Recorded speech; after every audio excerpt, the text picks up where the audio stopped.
private ambulance dispatch with my employees, and I asked for an ETA, and they said it would be 45 minutes. And it was unacceptable. And I looked at the battalion chief who was there on the call, and I looked at him and I said, I'm going to have to do this. I'm going to have to throw this little girl in that van, and we're going to have to go code. And it had lights. It wasn't licensed, it wasn't sanctioned to do patient transportation. But I chose to put her in that van when we went her to the nearest hospital. The very next day, I was terminated from the private ambulance company for conflict of interest, and it was all over the paper how the fire departments did this horrible thing. Nice. The funny thing is that once the county and the private ambulance company's attorneys found out who transported that patient, they said, you know what? We don't get that many calls in that area anyway. Call volume's not that high. You guys can have it. Because who would have to testify? I was the manager. I was operations manager at one point. I knew everything about the company, and the truth would have been told. And that's how eventually I transitioned. Was hired by the city of Sacramento. So what I'm saying is this: is back then I chose to do something that turned out to be right, but socially might have been perceived as wrong. If I wouldn't have taken that chance, if I didn't take that chance back then, the fire departments would be where they are today. 16 or 17 years ago, I met the first person that had 2 implants removed.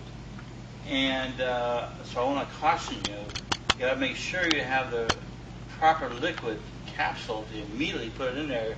Otherwise, they shrink up and shrivel up and quite often turn to nothing but powder.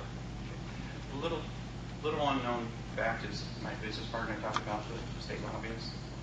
He had a patent back then on this company called Retour.com. It was a GPS scan. So we're very familiar with the technology. Good. We know that as soon as it comes out, there's a serial number, there's a reader, and we'll obtain that. And that serial number tracks exactly when, where, how, who it was sold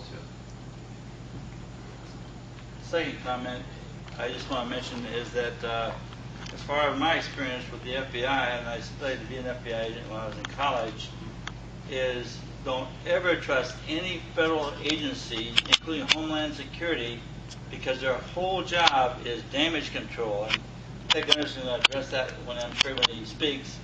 I would never trust Homeland Security. I appreciate that, but I speak to Chief Martinez's homework. Yeah. I trust him with my life. Well, I find it interesting that you were chipped after you had contact with the FBI. I was chipped after problems with the FBI, and it was all about covering up for the police department. And that's exactly what happened to me. All human behavior is for a purpose. Okay? But I think the important fact here is this. Let's throw away who did this. It doesn't matter. All that matters is there's something in me. And when we pull that out, and if it's in me, what's the hot topic today? Oh my God, it's all over the media. It's terrorism. Terrorism, exactly. There are terrorists on U.S. soil. So which way do you want to run with it? So it'll be interesting to see.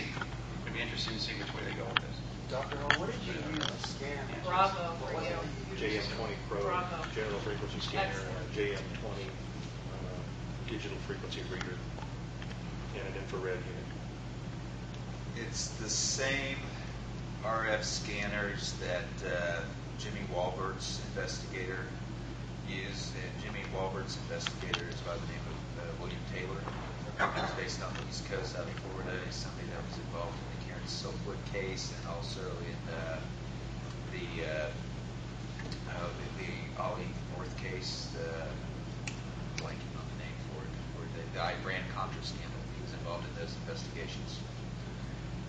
And we looked at the data that we got from him. Jimmy sent it to us.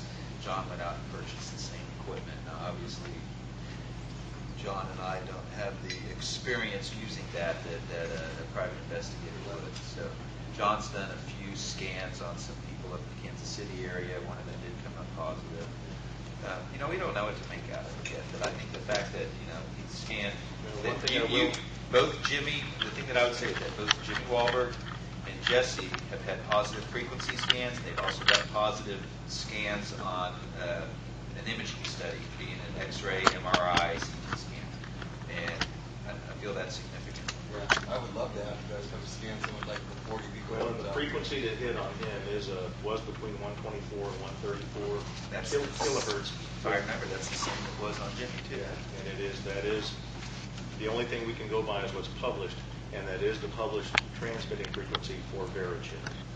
Okay. The thing, Kevin, I tell you too that the scanners that we're talking about, you can buy them online. They're about $200, $300 a piece. They're not overly expensive.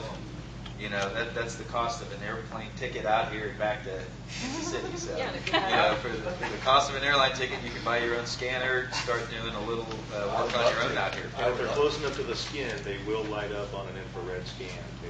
I was asking you guys after to see if you guys give me some information about how you can get them. So I'll get one. You just go online. Anywhere. What's it Yeah, called? JM20 Pro. JM20 Pro. And what was the other one? JM20. JM20. Yeah, and again, in all seriousness, Senator Joe Simonian did write the legislation on Senate Bill 362. Arnold Schwarzenegger, right now, this is a hot button for him because of something that happened to his children with regards to privacy. So if you are in California in any way, shape, or form, I would highly recommend that you contact his office.